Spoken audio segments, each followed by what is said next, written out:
जय श्री ओम नमः सिद्धेभ्यः। जय श्री ओम नमः सिद्धेभ्यः। जय श्री ओम नमः सिद्धेभ्यः। ओंकार बिंदु संयुक्तम नित्यं ध्यायन्ति योगिनः कामदं मोक्षदं चैव ओंकाराय नमो नमः।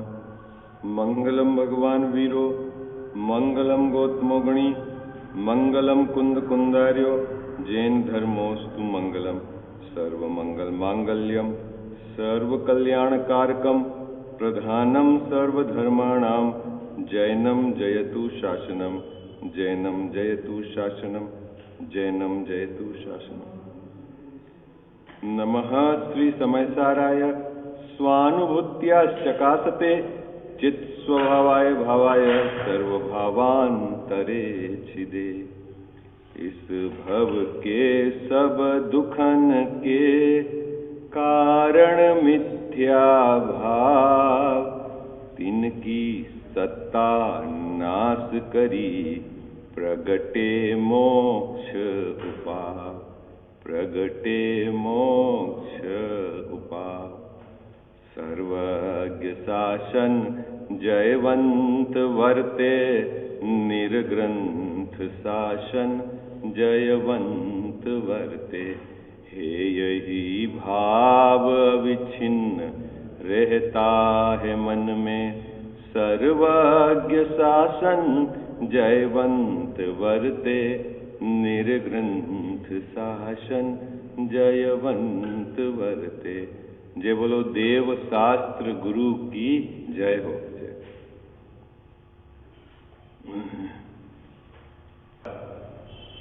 मोक्ष मार्ग प्रकाशक ग्रंथ विराजमान है। इस भव के समस्त दुखों का कारण जो मिथ्या भाव है,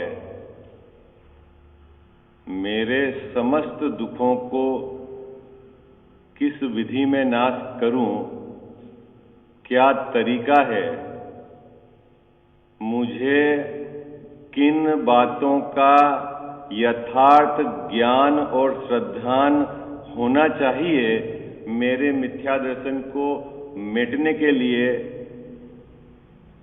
इस बात की चर्चा यहाँ प्रयोजनभूत और अप्रयोजनभूत पदार्थ इसके अंतर्गत लिए। शिष्य का प्रश्न था, जब तक मैं सभी पदार्थों के संबंध में यथार्थ जानूंगा नहीं, तब तक मुझे यथार्थ श्रद्धान नहीं होगा, और जब तक यथार्थ श्रद्धान नहीं होगा मेरे मिथ्या दर्शन का नाश नहीं होगा। इस प्रकार की जो उसे शंका थी उसका समाधान देते हुए पंडित साहब ने यहाँ स्पष्ट किया है कि भाई, तुझे सर्व पदार्थों के यथार्थ ज्ञान की आवश्यकता नहीं मिथ्या दर्शन को नाश करने के लिए, अपितु प्रयोजनभूत पदार्थों के संबंध में तेरे को यथार्थ ज्ञान और श्रद्धान चाहिए। तब सीधा प्रश्न है कि साहब, मेरी वर्तमान बुद्धि में मैं इनका ज्ञान श्रद्धान कर सकता हूं कि नहीं कर सकता हूं? तब पंडित साहब ने यह स्पष्ट किया, भाई, संगी पंचेंद्रीय जीव के ज्ञान का विकास इस प्रकार का तो होता ही है कि वह चाहे तो प्रयोजनभूत पदार्थ के संबंध में यथार्थ ज्ञान कर सकता है। तो ये बात भी समाप्त हो गई कि मेरे पास शक्ति वर्तमान ज्ञान की है या नहीं है। फिर तीसरी बात, फिर प्रयोजनभूत पदार्थ कौन से हैं ये बता दो, कि जिनको जानना अति आवश्यक है, और जानना ही नहीं, जिनके संबंध में यथार्थ ज्ञान होना अति आवश्यक है। क्या बाबू जी, प्रयोजनभूत पदार्थ किसको कहना? कि जिसके संबंध में यथार्थ ज्ञान होना अति आवश्यक है। जिनके संबंध में यथार्थ ज्ञान नहीं होगा तो मेरे दुख का समापन नहीं होगा। कितनी महत्वपूर्ण बात है जो यहाँ चर्चा चल रही, कि जिन चीजों के संबंध में, जिन पदार्थों के संबंध में, जिन तत्वों के संबंध में मुझे यथार्थ जानना अति आवश्यक है, क्योंकि बिना जाने श्रद्धा नहीं होगा और अन्यथा जानूंगा तो मेरे दुख बरकरार रहेगा। किसके संबंध में यथार्थ मुझे जानना है? तो टोडरमल्ली साहब कह रहे हैं, भाई तुझे 7 तत्वों के संबंध में यथार्थ ज्ञान होना आवश्यक है। फिर प्रश्न है, इन 7 तत्वों के संबंध में यथार्थ ज्ञान होने से मेरा दुख का नाश हो जाएगा कैसे? तो टोडरमल्ली साहब कह रहे हैं कि भाई सुनो, ऐसे कि जीव का यदि ज्ञान नहीं होगा तो दुखी कौन है और किसका दुख मिटना है आपको खबर नहीं होगी। अजीव का ज्ञान नहीं होगा तो ऐसा तो नहीं है कि जीव के दुख मिटने के चक्कर में अजीव का ही उपचार करते रहो तो बोले जीव का दुख का नाश नहीं होगा। जीव के कौन से परिणाम, कौन से भाव दुख के कारण है और दुखमय है, उनका ज्ञान नहीं होगा तो उन भावों को मेटोगे कैसे? किन परिणामों से इसको बंद होता है, यदि इसे ये पता ही नहीं होगा तो उन परिणामों से यह हटेगा कैसे? है ना? संवर किसको कहते हैं? यदि ये नहीं जानेगा तो उसमें प्रवर्तन करेगा कैसे? कितनी सुंदर एक एक लाइन की परिभाषा है? संवर को यदि नहीं जानेगा तो उसमें प्रवर्तन करेगा कैसे? तो मुकेश भाई साहब, अभी तक तो अपनी ये बात होगी ना, कितने कितने तत्वों के बारे में बात होगी, जीव, अजीव, आश्रव, बंध और संवर, इनके बारे में जानना अति आवश्यक है। ये यहां तक तो हो गई ना अपनी चर्चा, है ना? सभी पक्ष अपन ने विचार कर लिया ना ग्रंथ के आधार। आज जो चर्चा है कि साहब निर्जरा को नहीं जाने, निर्जरा किसको कहते हैं, अगर ये नहीं जानेगा तो कैसे काम चलेगा? नहीं बाबू जी, निर्जरा किसको कहते हैं, है ना? अभी अपने को निर्जरा के संबंध में भी यथार्थ ज्ञान श्रद्धा नहीं है, बोलते तो है निर्जरा है, निर्जरा है, किसको निर्जरा कहना ये जानते नहीं है। तो टोडरमल्ली साहब समझा रहे हैं भाई निर्जरा किसको कहते हैं। निकालिए पेज नंबर 84 है ना, सबसे अंतिम पैराग्राफ है, निर्जरा के संबंध में यथार्थ ज्ञान होना क्यों आवश्यक है, इसकी चर्चा है। मिल गया आपको? पेज नंबर 84 अंतिम पैराग्राफ है जिसको अपने को पढ़ना है, फिर अपन उस पर विचार करेंगे। कौन पढ़ेगा पुरुष वर्ग से?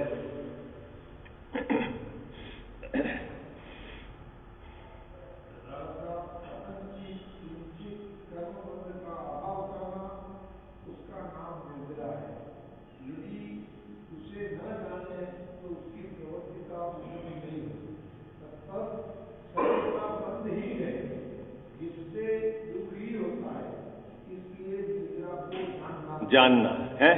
महिला वर्ग से पढ़े? कोई पढ़ेगा? कौन पढ़े? देखो कितनी 3 बातें, कितना छोटा और एकदम बिल्कुल सटीक समाधान है ना? हाँ, कौन पढ़ेगा?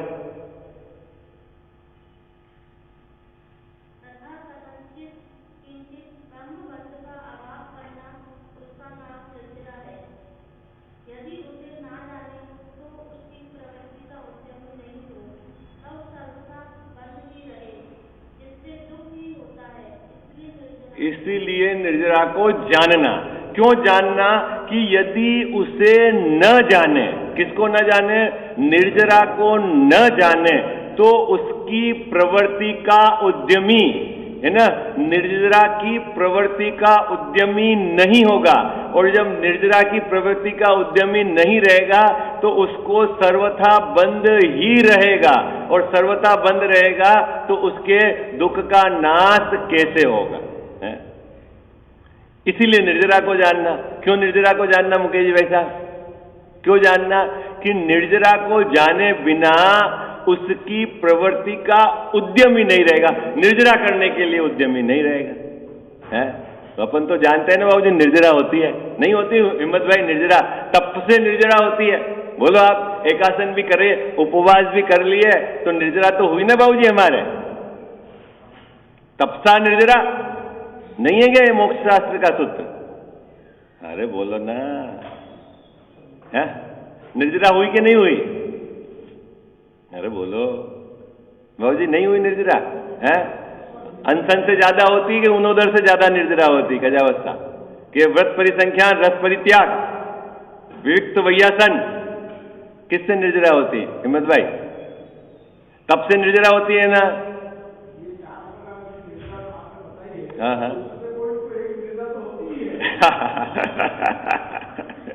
बाबू जी, इसलिए मैंने जान करके बात छेड़ी है, क्योंकि बड़ा कंफ्यूजन है निर्जरा को लेकर भी। हाँ, बहुत बहुत जबरदस्त कंफ्यूजन है।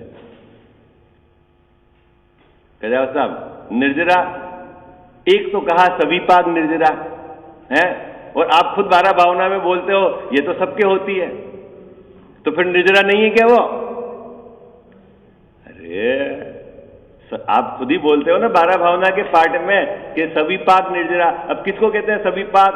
कर्म का उदय, अपनी स्थिति पूरी करके फल देके खिर जाना, वो सविपाक निर्जरा है? सभी यही हुआ ना सविपाक। वो तो जगत संसारी सभी जीवों के कर्म का उदय आ रहा है और खिल रहा है, तो वो निर्जरा है कि नहीं?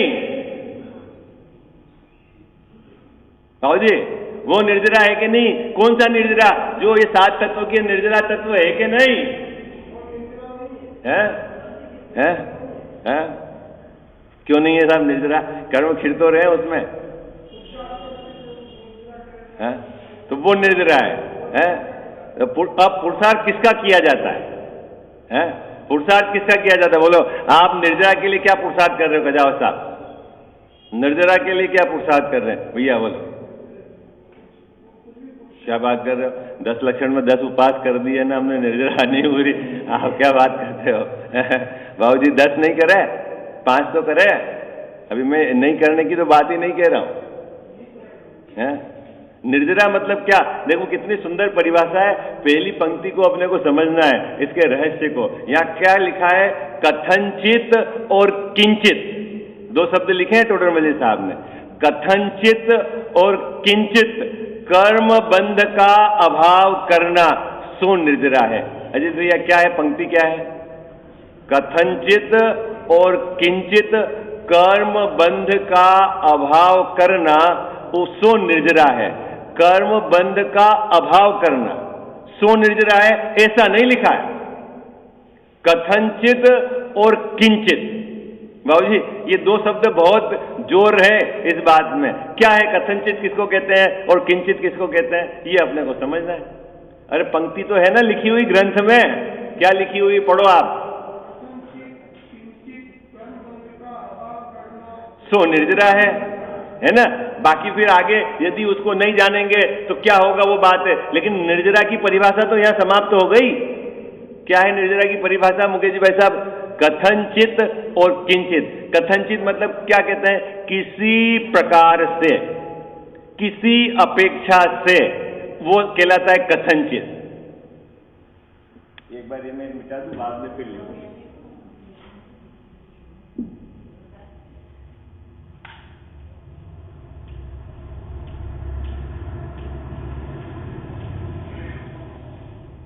कथनचित का मतलब किसी प्रकार से।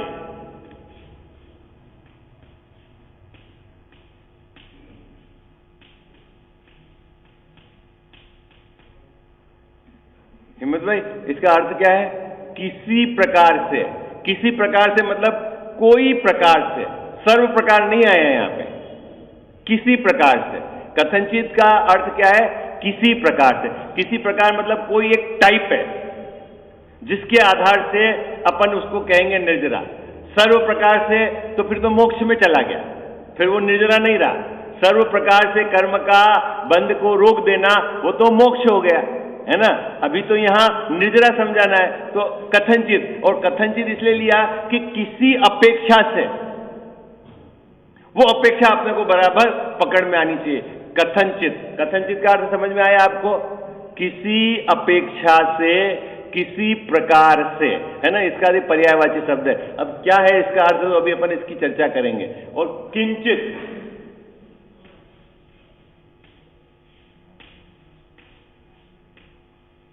किंचित का मतलब थोड़ा, सर्व नहीं।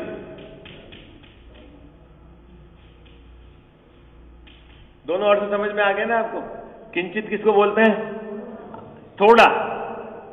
और कथनचित मतलब किसी प्रकार से, किसी प्रकार से थोड़े कर्म का, कर्म बंध का अभाव करना सो निर्जरा है। है? अब पूरी बात पकड़ में आ गई आपको? है क्या है निर्जरा की? क्या परिभाषा हुई कजाव साहब? क्या परिभाषा हुई निर्जरा की? किसी प्रकार से किंचित यानी थोड़े कर्म बंध का अभाव करना सो निर्जरा है ना। अब कथनचित मतलब किस प्रकार, ये किसको पकड़ना बाबू जी निर्जरा? किस प्रकार से नहीं? तो अभी कजावत साहब ने कहा ना कि कर्म का फल देकर कर्म का खिर जाना वो तो निर्जरा नहीं है, क्योंकि उस प्रकार से तो निर्जरा नहीं है। आई बात समझ में आई ना? सविपाक निर्जरा है ना, कहा तो है निर्जरा। निर्जरा क्यों कहा उसको? निर्जरा क्यों कहा? कर्म का खिरना, झड़ जाना, उसका अर्थ है निर्जरा। और सविपाक मतलब अपनी स्थिति को पूरी करके कर्म का फल देकर खिर जाना, वो तो हो गया सविपाक निर्जरा। लेकिन यहां इस निर्जरा में वो निर्जरा है नहीं, क्योंकि यहां निर्जरा का अर्थ कथनचित है, किसी प्रकार से है। एक बात समझ में आई आपको? क्या? तो वो प्रकार क्या है अभी अपन समझेंगे। और बाबूजी कर्म के बंध का रुकना, तो यहां कर्म बंध का रुकना मतलब कि निर्जरा में सभी प्रकार के कर्म बंध रुक जाते हैं, ऐसा नहीं। आई बात समझ में? निर्जरा में सभी प्रकार के कर्म का बंध रुक जाता है ऐसा नहीं, बंध भी चालू रहता है और बंध रुका भी है। तो जिस प्रकार से रुका है उस प्रकार से तो निर्जरा है, और जिस प्रकार से चालू है उसकी बात यहां है नहीं, क्योंकि निर्जरा समझ रहे हैं। हाँ, यहां लिखा हुआ ना कर्म बंध का अभाव करना, अभाव करना ना, कर्म बंध का अभाव करना है ना। तो यहां बंध, कर्म का बंध, अभी कर्म बंध का अभाव क्या निर्जरा करने वाले के सभी प्रकार के कर्म बंध का अभाव हो गया है? पहली बात यह समझनी है अपने को कि भाई नहीं हुआ है, तो किसका अभाव हुआ है ये बात समझनी है, ठीक है। और अभी इसमें बहुत मतलब मार्मिक बिंदु है अपने को समझना कि ज्ञानी धर्मात्मा जीव है ना, ज्ञानी धर्मात्मा जीव, कजावत साहब अपन ने परसों चर्चा करी थी ना कि सम्यक दृष्टि जीव है ना, है ना। क्या सम्यक दृष्टि चौथा गुणस्थान वृत्ति है, ठीक है। 41 प्रकार की कर्म की प्रकृतियों का बंध का उसके अभाव हो गया है ना। कितने प्रकार की? 41 प्रकार की कर्म की प्रकृतियों के बंध का उसके अभाव हो गया है, ओके। लेकिन बाबूजी बाकी 101 प्रकार की कर्म प्रकृतियां, उनका बंध तो चालू है ना उनका बंध। तो अब उसमें भी जिस में होता है उसमें चालू है, तो अभी उसके निर्जरा है या नहीं है? और यदि अपन देखे जाएंगे तो उसके पुण्य का बंध तो विशिष्ट अनुभाग लेके होता है। आई बात समझना आपको, है ना। पुण्य का बंध तो विशिष्ट अनुभाग लेके होता है, अन्य पुण्य का बंध में रस ज्यादा पड़ता है ज्ञानी धर्मात्मा के, और आप कहते हो कि उसके निर्जरा है। और यहां परिभाषा लिखी हुई है कि बंध के अभाव सो निर्जरा। क्या लिखा हुआ? तो इसीलिए सभी बंध नहीं, कथनचित किसी प्रकार के बंध को लिया है, किंचित अने थोड़ा, अने उसमें ऐसा नहीं है कि सब नहीं है, उसका नाम निर्जरा है। बात पकड़ में आई आपको? है कजावत साहब, देखो दो तरह के एंगल हो सकते हैं, बहुत शांति से विचार करना है ना। एक तो है बाबूजी अज्ञानी मिथ्या दृष्टि, ओके। मिथ्या दृष्टि है ना, मिथ्या दृष्टि, उसके तीर्थंकर प्रकृति का बंध होगा? अरे बोलो ना, होगा? नहीं होगा। तो कर्म तीर्थंकर प्रकृति के बंध का अभाव है ना उसके, तो उसके तीर्थंकर प्रकृति के बंध का अभाव है, तो क्या उसको निर्जरा है? बंध का तो अभाव है। बात पकड़ में आ गया, बंध का तो अभाव है? और पाप करने वाला होता है, तीव्र पाप करने वाला, तो उसको देवायु नहीं बंधेगी है, उसको नरकायु बंधेगी है, बहुत आरंभ परिग्रह वाला, तो वहां उस आयु का बंध नहीं होता। तो उस आयु का बंध नहीं होता तो उतनी उसने निर्जरा कर ली, ऐसा है? साहब बात पकड़ में आ रही है आपको? क्या थोड़ी सी कठिन बात है, समझ में आ रही नहीं आ रही? नहीं तो आप बहुत तसल्ली से विचार करना, मैं जो बिंदु दे रहा हूं यहां कथनचित और किंचित का मतलब समझना है अपने को। मुकेश जी भाई साहब बात पकड़ में आ रही है आपको? क्या कहा? निर्जरा मतलब कर्म के बंध का अभाव। कर्म के बंध, कितने टाइप के कर्म बंध है? अगर अपन बात करें तो वही 8 प्रकार, उसमें और भाग करें तो 148 प्रकृतियां। तो सभी की 148 प्रकृतियों का बंध होता है क्या? है भाई, मिथ्या दृष्टि होगा तो उसको तीर्थंकर नाम प्रकृति के कर्म का बंध थोड़ी होगा, वो नहीं हुआ। तो उसने क्या एक काम तो कर दिया कि चलो इसका तो अभाव कर दिया, ऐसा है? उसका तो अभाव, ऐसा है? बात तो पकड़ में आई। तो किसको कहना निर्जरा? मुकेश भाई साहब, निर्जरा किसको कहना है ना? 4 प्रकार की अपन ने निर्जरा की बात कही, और ज्ञानी के चारों प्रकार की निर्जरा होती है। क्या क्या नाम लिखा था अपन ने? सकाम निर्जरा, अकाम निर्जरा, ठीक है ना? अविपाक और सविपाक, है ना? 4 प्रकार की निर्जरा। क्या है इसकी परिभाषा? बोलो भाई जल्दी जल्दी, फिर आपको थोड़ा सा बात समझ में आएगा। अकाम निर्जरा किसको कहते हैं? ये नाम सुना कि नहीं सुना आपने? अकाम निर्जरा कहाँ सुना आपने? छड़ाला में सुना। क्या अर्थ है वहां का? है पंक्ति बोलो भाई, पंक्ति छड़ाला में बोलते हैं ना, कभी अकाम निर्जरा करी भवनत त्रिक में सुरतन धरी। है कभी मैंने अकाम निर्जरा करी और उसके फल में मेरे को भवनत्रिक, भवनवासी, व्यंतर और ज्योतिषी में सुरतन ने वहां पहुंच गए। तो अकाम निर्जरा मतलब क्या हुआ? अरे वो तो कर्म क्षय हो गया, वहां क्षय। अकाम निर्जरा करी, अकाम निर्जरा मतलब है खिड़ना तो निर्जरा हो गई बाबूजी। अकाम निर्जरा मतलब क्या? बिना प्रयोजन की निर्जरा है, ठीक है, भाव पकड़ में आ रहा है। क्या करा बिना प्रयोजन की निर्जरा? क्या करिए आप? हा? सब एक साथ बोलोगे तो मजा नहीं आएगा। देखो बहुत सुंदर बात है। हाँ, एक एक बोलो, कोई दिक्कत नहीं। हाँ, आप बोलो। बिना काम की निर्जरा कैसे होती? बिना काम की निर्जरा, अरे वो तो सभी पाक निर्जरा, छोड़ो उसको। अभी अकाम निर्जरा की बात चल रही, अकाम निर्जरा की। ये नाम सुना कि नहीं सुना आपने? अकाम निर्जरा, अकाम निर्जरा और सकाम निर्जरा। अगर आपने परिभाषा आप निकले, ये काम की निर्जरा और ये बिना काम की निर्जरा, तो बिना काम की कौन सी निर्जरा होती है ये बताओ मुझे तो आप। हैं?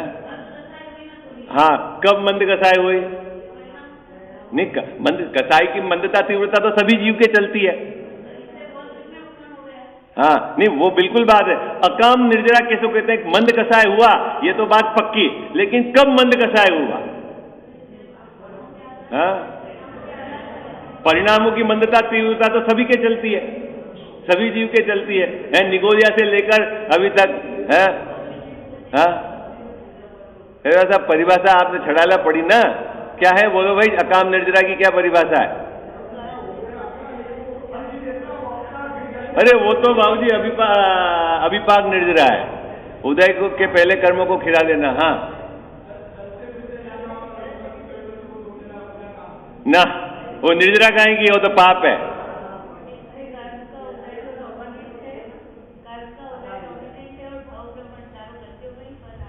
ना। ये भी परिभाषा नहीं। हाँ हाँ,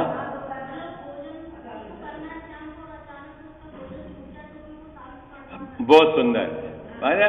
देखो अब मैं उसको परिभाषा देता हूं। क्या है कि बाहर में उदय की विपरीतता में भी कसाय की मंदता रखना, उदय की विपरीतता में भी कसाय की मंदता रखना। आई बात समझ में आए?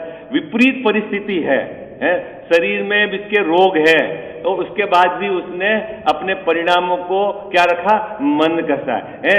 घर में आजीविका के योग्य साधन नहीं है, पति अपने अनुसार नहीं है, बच्चे अनुसार, लेकिन बाबूजी एक तो क्या होता है, उदय की विपरीतता में एक तो जीव हल्ला करता है। हल्ला करता है मतलब अपने परिणाम बिगाड़ लेता है। ऐसा होता है ना, आप सब, अरे बहुत इसको देख के मेरे को बहुत गुस्सा आता है, कुछ काम का नहीं है, ये ऐसा है। और एक ऐसा होता है कि उदय की तो विपरीतता है, क्योंकि उदय विपरीत चल रहा है, और ऐसे समय में भी जीव क्या करता है? अपने परिणामों में कसाई की मंदता रखता है। अभी तो उसको अकाम निर्जरा क्यों कह दिया? ये तो बढ़िया काम है। फिर आप कह रहे हो बिना काम की निर्जरा क्यों?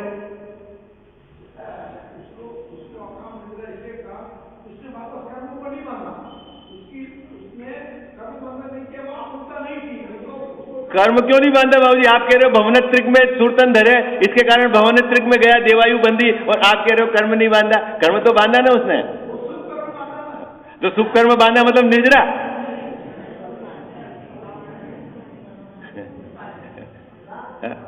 शुभ कर्म मतलब निर्जरा थोड़ी है। कल्याण साहब बात पकड़ में आ रही नहीं आ रही? देखो बहुत कच्चा अभ्यास है आप लोगों का। आप ईमानदारी से, आप यहाँ अभी सब बैठे हो ना 60-70 लोग, हाथ ऊंचा करो, घर पे कौन अभ्यास करता है? 1 घंटा, पौन घंटा, 1 घंटा, 1.5 घंटा एकांत में बैठ के, एक है लो, घर पे शांति से बैठकर 1 घंटा कौन अभ्यास करता है? अनुभव जी आपकी इस उम्र में आधा घंटा है तो युवाओं से क्या पूछना? महिला वर्ग में कोई भी नहीं है? क्या काम है भैया आपको? हाँ हाँ, कसाई की मंदता होती है, ये बात तो है। कब? बाहर में उदय की विपरीतता में कसाई के मंद भाव होना, वो अकाम निर्जरा। अब उसको अकाम क्यों कह दिया? फिर तो काम की बात है ना, कि भाई जैसे पाप का उदय आया और आप परिणाम अच्छे रखो, मंद रखो, बढ़िया बात है। और फिर आप तो कह रहे हो तो अकाम निर्जरा करी इसने। अरे क्या एंगल क्या है उसका? एंगल नहीं, वो तो आप फल की बात में तो गड़बड़ी क्या हो रही है ये बताओ आप तो मेरे, उसमें गड़बड़ी क्या हो रही है? बोलो भाई बोलो, सब गुड़ गुड़ गुड़ करोगे तो मजा नहीं आएगा। हाँ, अपने स्वभाव के आश्रय पूर्वक वह शांत नहीं रहता है। आई बात समझ में? उसको आत्मा का भान नहीं है। इस जीव के कसाई की मंदता तो है, लेकिन आत्मा का भान नहीं है। आई बात पकड़ में आई आपको भैया? क्या अंतर समझ में आया आपको? सकाम निर्जरा और अकाम निर्जरा में क्या अंतर है? कसाई की मंदता तो यहां पे भी है और यहां पे भी है। क्या अंतर है दोनों का? अकाम निर्जरा वाले को आत्मा का भान नहीं है। आई बात समझ में? बहुत सारे जीव ऐसे होंगे कि जिनके बाहर में पाप का उदय होता है और परिणाम में उनके मंदिर कसाय रहते हैं, वो हा अल्लाह नहीं करते। अपनी स्थिति तो उनसे भी गई बीती है। हाँ,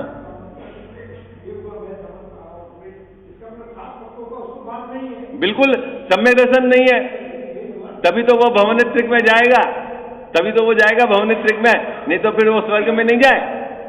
अकाम निर्जरा, और जो सम्यक दृष्टि है उसके सकाम निर्जरा होगी। कुछ बात पकड़ में है? बात पकड़ में आ रही नहीं आ रही? सीधे सीधे सीधा फंडा है। क्या है चंदू भाई? ज्ञानी धर्मात्मा के सकाम निर्जरा, अकाम निर्जरा, अविपाक निर्जरा और सविपाक निर्जरा, जो ज्ञानी रहता है ना, उसके कुछ कर्म तो क्या है, स्थिति का पूरी करके फल देकर खिल जाते हैं। कुछ स्वभाव के आश्रय पूर्वक स्थिति पूरी नहीं होए, उनको पहले बिना फल देके खिरा देता है, वो अविपाक निर्जरा है ना। अभी सकाम निर्जरा क्या हुई बाबूजी?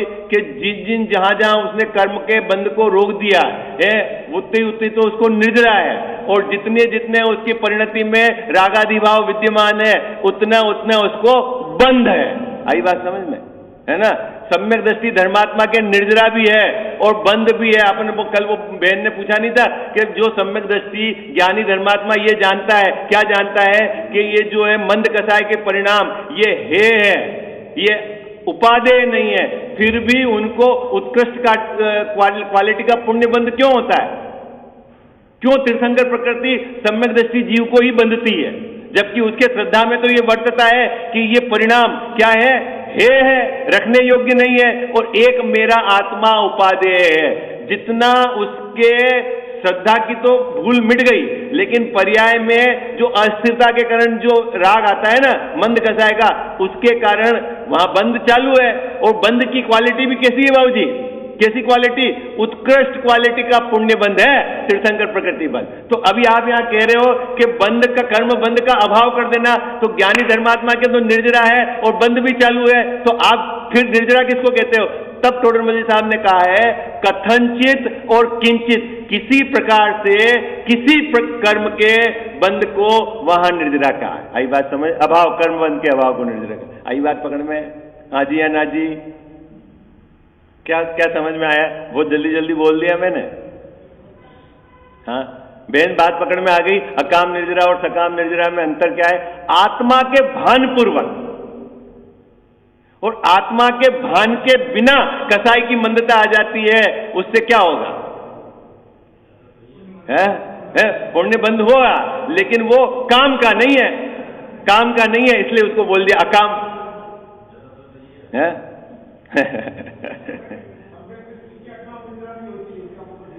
सम्यक दृष्टि के अकाम निर्जरा, देखो बाबू जी, उसमें ऐसा है, या ज्ञानी के चारों होती है अभी, और वो कॉम्प्लिकेट मेथड। ये सकाम निर्जरा मतलब जितने अंश में, जैसे 41 प्रकार की कर्म की प्रकृतियों का तो उसने बंद होना रुक गया, तो उतना उतना तो बंद का उसके अभाव हो गया। जितने जितने उसकी पर्याय में रागादि भाव है, उतना उतना उसको बंद है ना।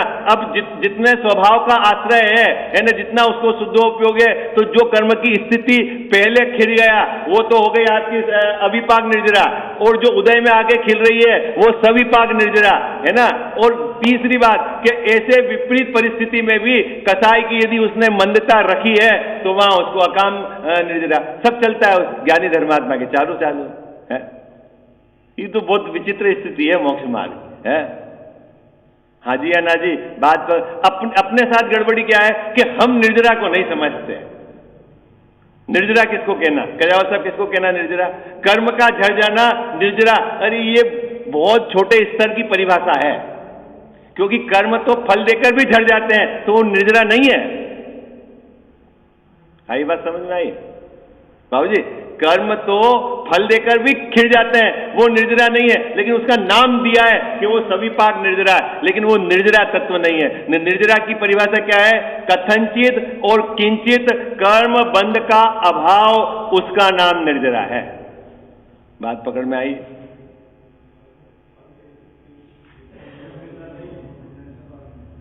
है? वो तो बंध पूर्वक है ना निर्जरा, वो तो सभी के होती है, सभी जीवों के होती है। अरे जगत के जितने भी जीव है उनके सबके बंध पूर्वक निर्जरा होती है। सबके कर्म जो आया उदय में वो खिल रहा है, आत्मा के प्रदेशों से रहे या बाहर चला जाए फल देके, और फिर नवीन कर्म का बंध हो रहा है, वो बंध पूर्वक निर्जरा है। और ज्ञानी धर्मात्मा के बंध पूर्वक, अबंध पूर्वक, तो क्या किसी भी प्रकार का बंध नहीं होता है? बोले नहीं, कथनचित और किंचित, जिस जिसका बंध नहीं होता है ये है, और जिन जिनका, क्योंकि ज्ञानी धर्मात्माओं के पुण्य का उत्कृष्ट बंध होता है, उत्कृष्ट अनुभाग का बंध होता है। आई बात समझ में आई? अरे बात समझ में आई नहीं आई आपको? आपके चेहरे से तो मुझे लगा कि नहीं समझ में आई। नहीं समझ में आई। देखो देखो बात समझो आप।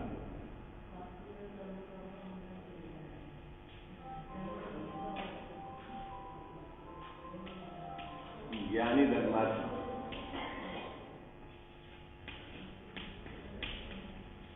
यदि ऐसा कहें कि निर्जरा मतलब सर कर्म बंध का अभाव, यदि ऐसा कहें तो ज्ञानियों के भी कर्म का बंध होता है ना। पुण्य प्रकृतियों का तो उत्कृष्ट बंध होता है। सम्यक दृष्टि चौथे गुणस्थान वाले के, पंचम गुणस्थान वाले के, छठे सातवें गुणस्थान में जो मुनिराज है उनके उत्कृष्ट, जैसे जैसे गुणस्थान आगे बढ़ता जाता है पुण्य की। देखो एक बात समझना, मोक्ष मार्ग में मैंने कल बताया था ना, स्थिति तो घटती है लेकिन अनुभाग बढ़ता है। किसका बाबूजी? पुण्य का। और पाप की स्थिति घटती है और अनुभाग घटता है, और पाप प्रकृतियां पुण्य में कन्वर्ट भी हो जाती है ना। ये सब काम चलता है, तीनों बातें होती। लेकिन मोक्ष मार्ग में जो आरूढ़ जीव है, जो उसके स्थिति तो दोनों की, पाप और पुण्य दोनों की प्रकृतियों की स्थिति तो घटती। आई बात समझ? अब स्थिति घटती है तो पुण्य नहीं बनता है, बंधता है, ऊंची क्वालिटी का बनता है। अरे क्या बात कह रहे हो आप? क्वालिटी ऊंची है और स्थिति, बोले वो कम समय में, मतलब बाबूजी उदय भी तुरंत आएगा और ऊंची क्वालिटी का रहेगा। आई बात समझ में? ऐसे ये आगे बढ़ता है मोक्ष मार्ग में। तो बंध तो होता है, सर्वथा बंध का अभाव नहीं है, इसीलिए कथनचित का है। फिर किसका अभाव हो जाता है कि जिन जिन प्रकृतियों का अभाव हो जाता है, जिस जिस गुणस्थान में, उतना उतना उसको अभाव है। ठीक है। फिर निर्जरा किसकी है कि निर्जरा किसकी है, तो बोले निर्जरा जो सविपाक निर्जरा है स्थिति में आई वो तो सबकी खिड़ती है, लेकिन अपने स्वभाव के आश्रय पूर्वक शुद्धोपयोग पूर्वक जिनकी स्थिति नहीं है उनको स्थिति से पहले लाके खिरा देना, वो अविपाक निर्जरा है ज्ञानी धर्मात्मा के, वो भी चलती है। कुछ बात पकड़ में आई है आपको? है बंद होता है कि नहीं बंद होता है ना? बंद, हम बंद का अभाव कह रहे हैं, इसका मतलब किस बंद का अभाव कि चौथे गुणस्थान में होगा तो 41 प्रकृतियों का बंद नहीं होगा, पांचवें गुणस्थान में होगा तो 55 प्रकृतियों का बंद 51 का नहीं होगा, छठे में होगा तो 55 का नहीं होगा। ऐसे जिन जिन प्रकृतियों की बंद की विक्षिप्ति होगी वो नहीं होगी, वहां बंद का अभाव है, तो बाकी का चालू है। लेकिन आप ऐसा मत समझना कि कर्म बंध का अभाव इसका मतलब निर्जरा है, क्योंकि मिथ्या दृष्टि के तो तीर्थंकर प्रकृति का बंध नहीं होता तो उसके इस तरह की निर्जरा हो गई, ऐसा नहीं है। वो कोई अपेक्षा है, इसलिए शब्द डाला है कथनचित। आई बात समझ में आपको? क्या बात समझ में आई है? कथनचित शब्द क्यों डाला है? किसी अपेक्षा से, किंचित मतलब थोड़ा, कर्म बंध का अभाव सो निर्जरा है।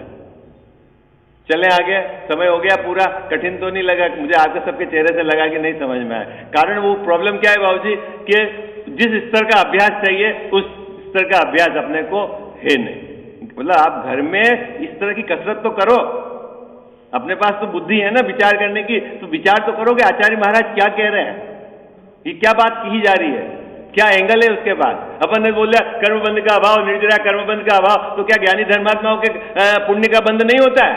अरे उनके तो उत्कृष्ट क्वालिटी का पुण्य का बंध होता है, तो फिर उनके निर्जरा है कि नहीं? तो है निर्जरा, तो कैसे है ये समझाओ है? और मिथ्या दृष्टि के पुण्य हल्का बनता है और कोई विशेष पुण्य प्रकृति तो बनती नहीं, तो क्या उसके निर्जरा है? ना ना, निर्जरा नहीं है। तो निर्जरा किसे होती है? धारा चलती है, वो मोक्ष मार्ग में दोनों धारा साथ में चलती है? चलो कल चर्चा करेंगे। आपको कुछ आपके चेहरे से मुझे लगा कि ये बात आपके समझ में नहीं आई। ईमानदारी से बताना किससे समझ में आ गई? नहीं आई ना, कोई बात नहीं, कल फिर कोशिश करेंगे अपन। अब पर बाबूजी समझेगा जी अपनी समझ से, मेरे समझाने से नहीं समझेगा। और मैं ये मान लूंगा कि मैं समझाने वाला तो ये मेरा मिथ्या अहंकार है। जब तक समझ अपनी तैयार नहीं होगी तब तक नहीं समझ में आएगा, तो काम होगा। हाँ, माता तू दया करके कर्मों से छुड़ा देना, इतनी सी विनय तुझसे चरणों में जगह देना। माता तू दया करके कर्मों से छुड़ा देना, इतनी सी विनय तुझसे चरणों में जगह देना। माता में भटका हूँ माया के अंधेरे में, कोई नहीं मेरा है इस कर्म के रेले में, कोई नहीं मेरा है तुम धीर बंधा देना। इतनी सी विनय तुझसे चरणों में जगह देना। जीवन के चौराहे पर मैं सोच रहा कब से, जाऊं तो किधर जाऊं मैं सोच रहा मन से, पथ भूल गया हूँ मैं तुम राह बता देना।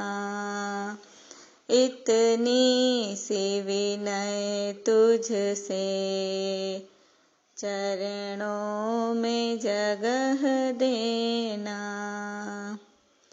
लाखों को उबारा है, मुझको भी उबारो तुम। मझधार में है नैया, उसको भी तिरा दो तुम। मझधार में अटका हूँ, मुझे पार लगा देना। इतनी सी विनय तुझसे, चरणों में जगह देना। माता तू दया करके, कर्मों से छुड़ा देना। इतनी सी विनय तुझसे, चरणों में जगह देना। जावाणी के ज्ञान ते सूझे लोकालोक, सोवाणी मस्तक चढ़ो सदा देत हूँ धोख।